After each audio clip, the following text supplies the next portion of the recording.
Hello YouTubers, Alaska Prepper here. Well, the day has come. Today we're going to have a multifaceted video. We are going to take a look at how our cheese is doing that we waxed about 3.5 months ago.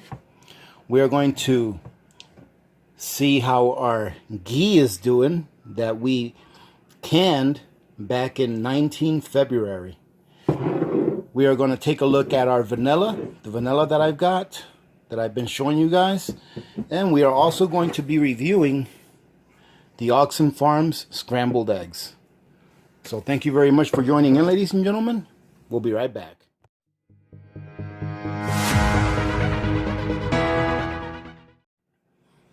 Alright, ladies and gentlemen, so I have some bad news. It's not really bad, but I did notice that there's a couple of pieces of cheese that when I lifted it up off the rack, a piece of the wax had gotten stuck to the wooden rack and it peeled off a piece of the wax. And this is one of them right here. Now I smelled it through the hole and it smells good, but we're going to have to see. This is one of the ones we're going to cut open. This is obviously, if you can see in there, it's one of the Colby Jacks. And the same thing happened with another one, which is one of my pepper jacks. Looking in there, it smells good and it looks good. It looks like it's got a little oil in it, but that just means that it's shrinking a little bit inside. And I can tell that they're shrinking inside a little bit as they age because the package or the wax on the outside is a little soft and you can like squeeze in on it. But we're going to take a look at that when we cut it open. The other ones look fine. The other ones look fine. It looks like there's a little oil on this one coming out, which I don't like, but it's still completely sealed, or it looks completely sealed. I'm not sure if that oil is from the other ones, but if these two are okay, we're going to leave these alone. If for some reason I cut into those two and they're all nasty, I'm going to go ahead and cut them all. All right, these also look good. And our other two pepper jacks actually look the best. So we still have two pepper jacks and two Colby jacks. Actually a Colby jack and a cheddar that we have left. Okay, so now someone asked me on a previous comment, probably a couple of days ago, if not yesterday, they asked me, how do I store these?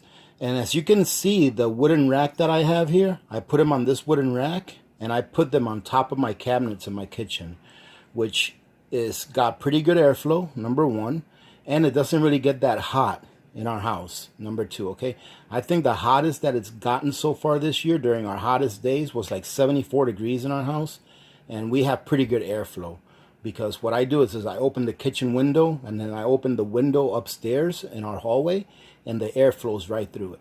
Right, so I'm going to get this out of the way. I'm going to get our other two cheeses ready to cut and I'm going to show you guys what it looks like. Alright, ladies and gentlemen, so we're going to start off with our pepper jack. I have a feeling this one's good because, like I said, when that piece of wax came off, it doesn't look like it's discolored or anything like that. It's just that the wax got stuck to the wood and it got peeled off when I grabbed it. All right, so let's go ahead and cut into it. I'm going to cut right down the middle. Show you guys what it looks like. And look at that. It looks fine. I'm going to smell it. Oh, it smells really good. Man, I am so happy about that. Let me go ahead and get the wax off of it.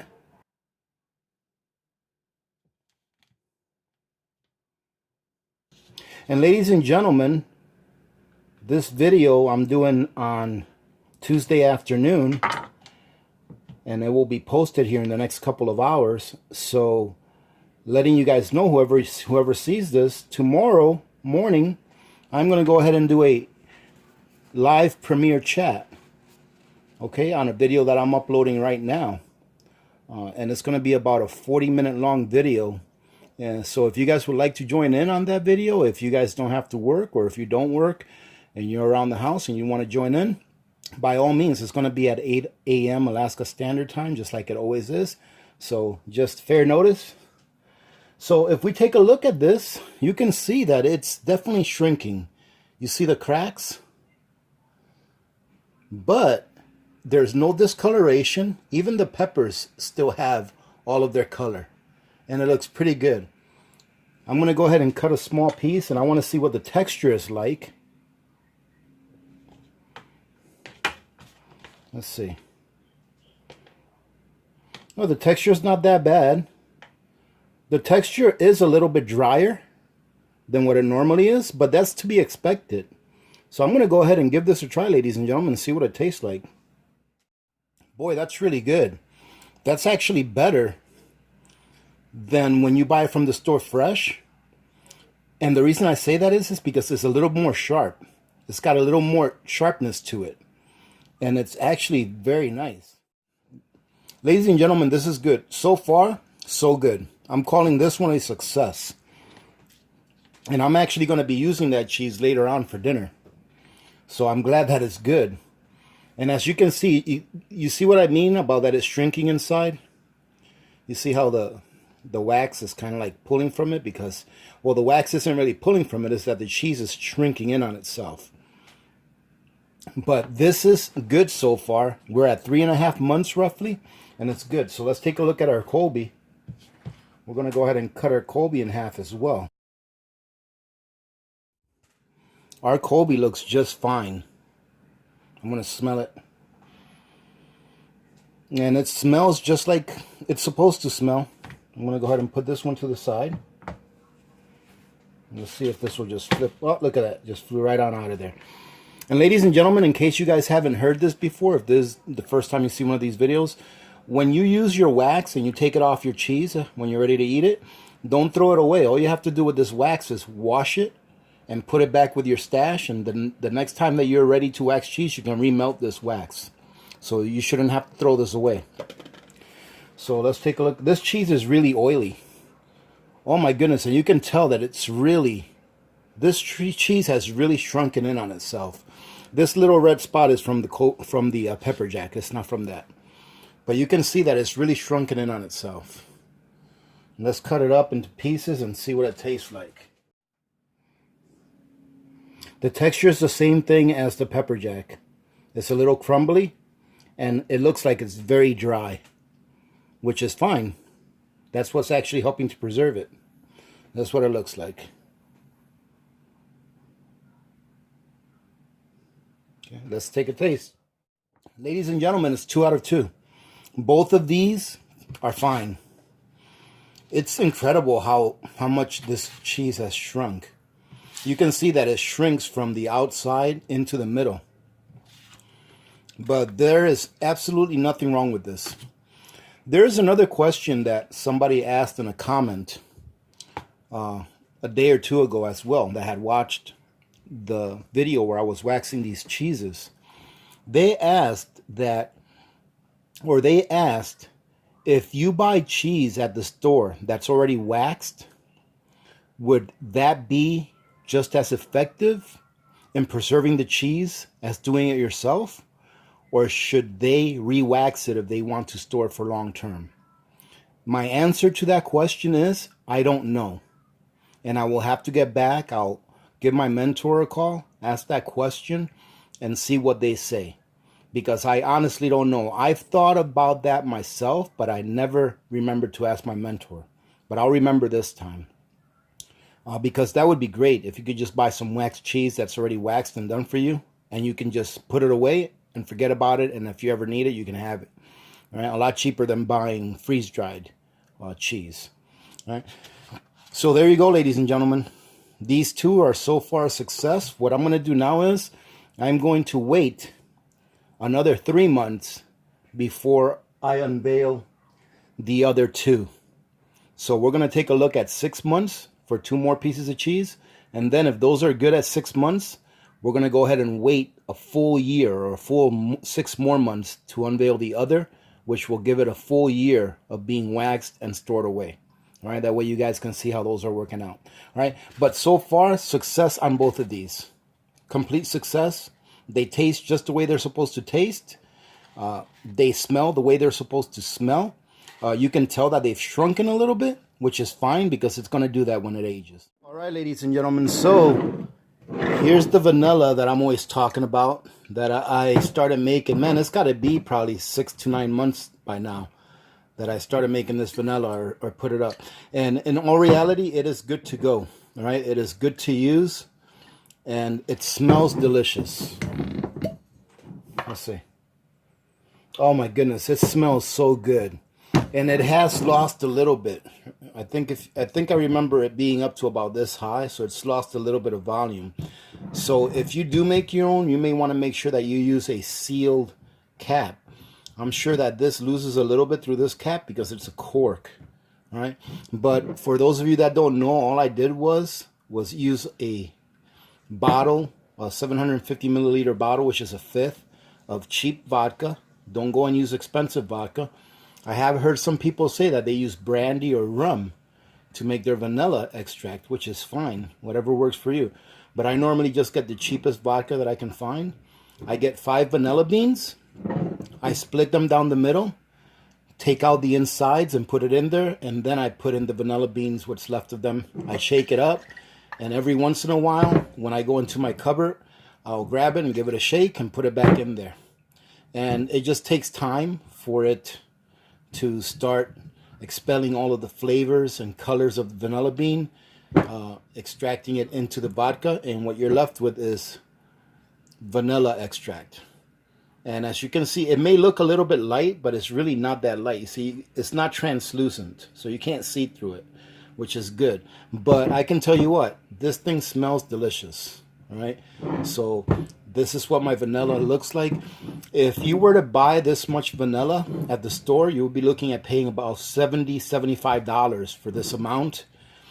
With the cost of the vanilla beans and the vodka, this cost me about $21 to make. And for those of you that use vanilla extract on a regular basis, you know that this bottle will last years. My last bottle lasted me about 3.5 years. Okay, so this is what my vanilla looks like. Now the ghee. Now I remember another question that someone asked me about ghee. So first of all, this is the ghee that I did the video where I made this ghee from butter and canned it. All right, or pressure canned it. Someone asked me in a comment, why do I bother pressure canning this? Because all of the other videos and literature that they've read stated and showed that ghee doesn't have to be pressure canned. And same thing with me. Every video that I've seen or literature that I've read about ghee doesn't say that you have to pressure can it. I like to pressure can it because I want to add that additional layer of safety to this product, since I know that it's going to be feeding my family. However, from what I understand, once you make ghee, you don't have to pressure can it, and it should be good probably for the rest of your life. Now this pint of ghee, I did not pressure can. If you all remember, this was one that I left out that I told you all that I was going to put in my cupboard. It's actually sitting next to the vanilla in my cupboard. And I did not pressure can this. And as you can see that the lid is not sealed. You heard that? It's not sealed. And this is what it looks like. And for those of you that haven't seen this ghee before, those little brown specks on them, that's just a little bit of the butter solids that fell in there. I didn't drain my ghee through cheesecloth or anything like that when I did it. So that's just a little bit of the butter solids that are in there. I don't think that's harmed it at all because it looks and smells fine. And it smells really, really good. I mean, it really does.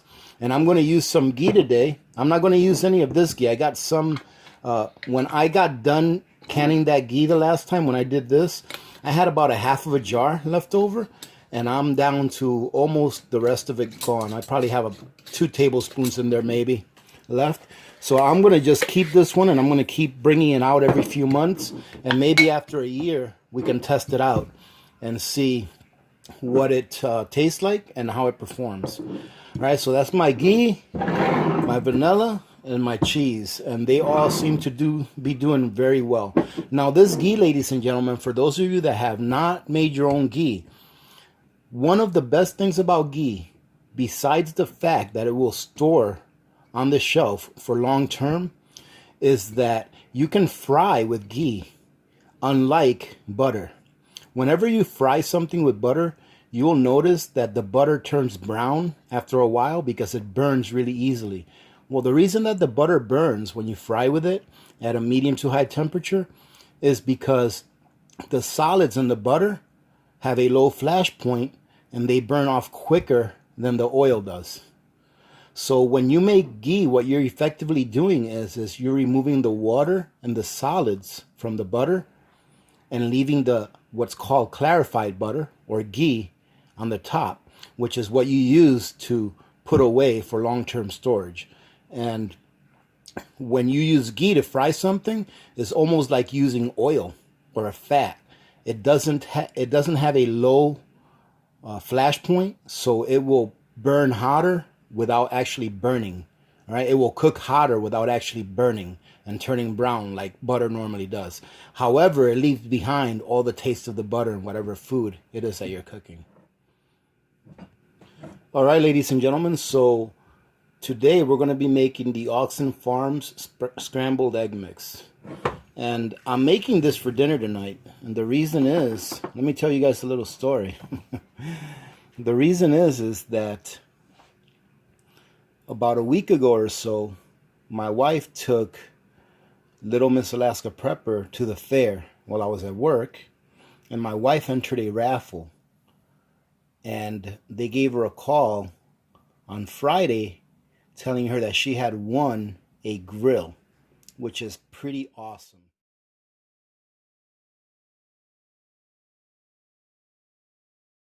All right, I'll leave you guys a picture so you can take a look at it. And we decided to christen the grill by cooking up some New York strips that were nice and thick and very nice. So we obviously could not eat all of them. We ended up eating a half of a strip each, and we had most of them left over. So what we're going to do for dinner tonight is we're going to have some steak and eggs, and we're going to use this for our eggs. And I'll probably end up cutting up some of that cheese to make some cheesy eggs as well. So yeah, awesome grill. I'm sure you guys already saw it, but very nice to have a nice new grill. That's probably the nicest grill I've ever had. My whole life, I've always gotten the $100 grill. You know, that $100 one that has, you know, 2 little burners in the middle, enough to make 3 or 4 burgers, because that's really all we ever needed. But to get one for $20, which is how much my wife spent on the raffle tickets, can't complain about that. So that's why we're going to have some eggs today for dinner. Now, obviously, this is the Auxin Farms Scrambled Egg Mix. It has a total of 2 pounds and 4 ounces. Now, ladies and gentlemen, don't concentrate too much when you get products like this on the volume, all right? Because most companies don't sell their product by volume, but by weight, right? So even if we open this and it's only 3/4 full, you should be getting the amount of weight that it says on the can. And from my experience, they're usually 1 ounce more than what they advertise on their cans. All right, so they're usually like 1 ounce more or half an ounce more. All right, so they want to stay within those parameters to make sure that they're not selling you less than what they're saying that they're selling you. So before we open this up, let's take a look at the nutritional facts. Each of these containers, number 10 cans, has 92 servings.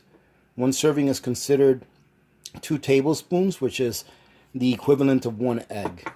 All right, you're looking at 4 grams of protein, 3 grams of carbohydrates.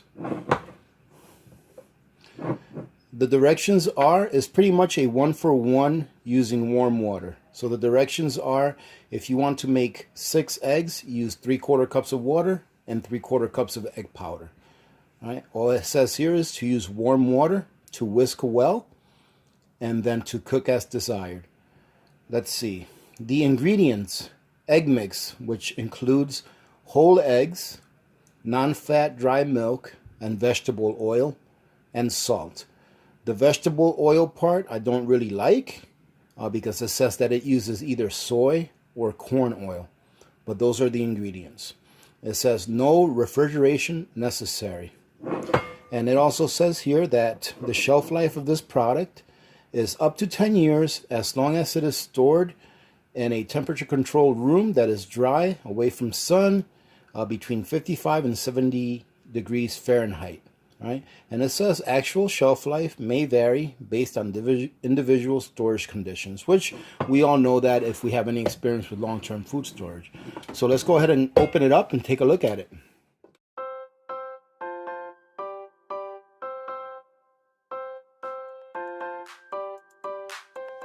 All right, ladies and gentlemen, so that's what it looks like. Let's see.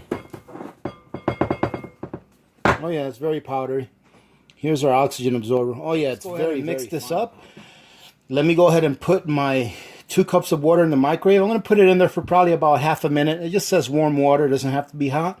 Then we'll go ahead and put 2 cups in here. I'm putting 2 cups because I'm making enough eggs for dinner tonight and for breakfast tomorrow. All right, one-stop shop for tonight and tomorrow. All right, so we'll be right back.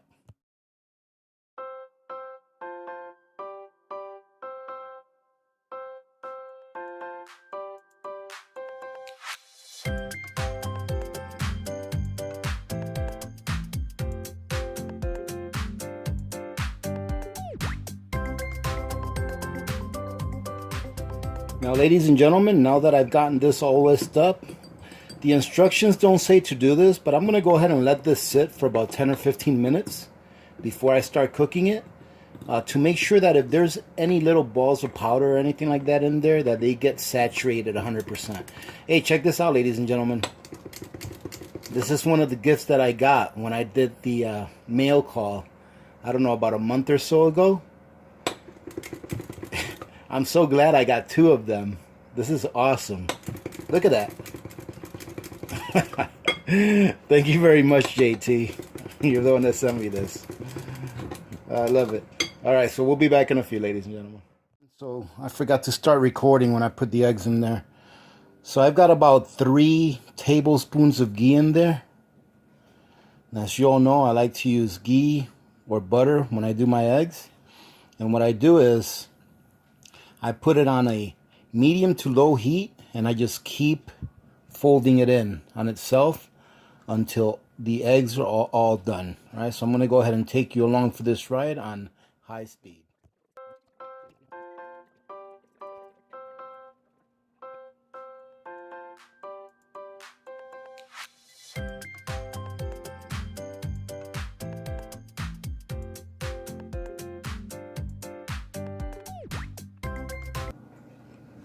All right, ladies and gentlemen, as you can see, it's done. Didn't take that long to cook, and it looks really good. I mean, it looks just like scrambled eggs that you would scramble, you know, from fresh. So I'm going to go ahead and, what I'm going to do is I'm going to separate this in half. I'm going to leave half in the pan, take half out, and then we're going to make the other half cheesy. But first, we want to go ahead and taste it.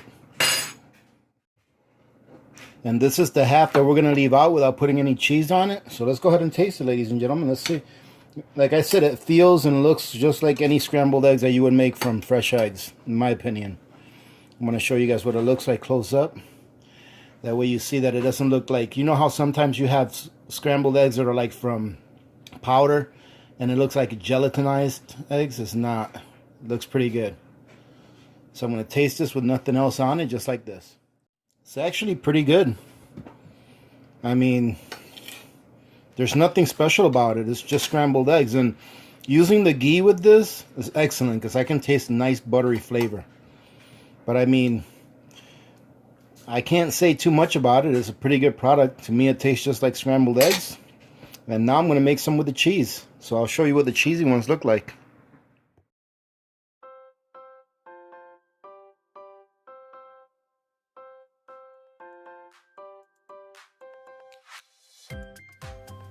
Alright, ladies and gentlemen, so here's our cheesy scrambled eggs, and I only used the pepper jack.